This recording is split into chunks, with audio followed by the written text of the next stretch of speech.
Regardless of your full retirement age, everyone has the ability to start their benefits as early as age 62, as late as age 70, or any one of the 96 months in between. To help you understand and compare the differences between these options, we are going to use Jane as an example. Your personal numbers will of course be different than Jane's, but this simple process for comparing options will be the same.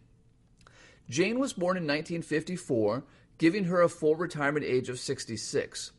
Based on her Social Security statement, we know that her primary insurance amount, or the amount she would receive at her full retirement age of 66, is $1,500 per month. The earliest Jane could start receiving retirement benefits would be age 62. Because she is starting 48 months before her full retirement age of 66, her monthly benefit will be reduced down to $1,125 a month. By starting early, Jane will receive a smaller monthly payment, but she will receive 4 more years of payments than if she had waited until age 66 to start. The latest Jane could start receiving benefits would be age 70. Because this is 4 years after her full retirement age of 66, her benefits will be increased to $1,980 a month. By starting late, Jane will receive a larger monthly payment, but she will receive 4 fewer years of payments than if she had started at age 66. So which of these options is better? Starting early but getting less each month, or starting later but getting a higher monthly benefit? The answer depends on how long Jane lives, but since we can't answer that question, we will instead answer the question of how long she needs to live to make one option better than the others. While this process could be used to compare any of the 96 options available to Jane, we will focus on just ages 62, 66, and 70.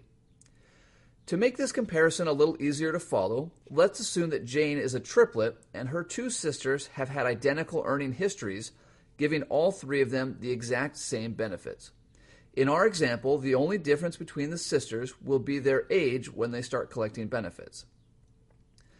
In blue, we have Jane, who decided to start her benefits at age 62, giving her $1,125 monthly. Her sister Julie, in red, decided to wait until her full retirement age of 66 to receive $1,500 monthly.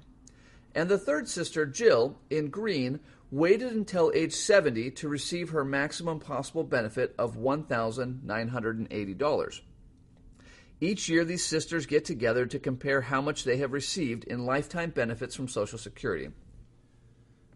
During the first 4 years, Jane, who started at age 62, is the only sister who has anything to show from Social Security. By the time Julie gets her first check at age 66, Jane has already received $54,000 in benefits. After 4 more years, when they all turn 70, Jill finally receives her first check.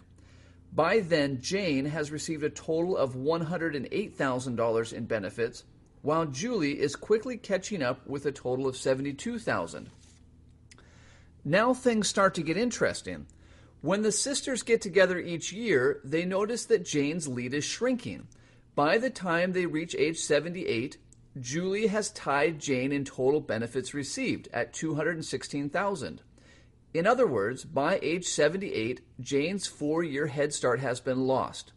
By age 82, Jill, who started 4 years after Julie and 8 years after Jane, has taken the lead. If these 3 ladies live to their life expectancy of 84, according to Social Security, Jane would have received the most checks, but the lowest total benefits at $297,000. Julie would have received 4 fewer years of checks, but would have received a total of $324,000 in lifetime benefits.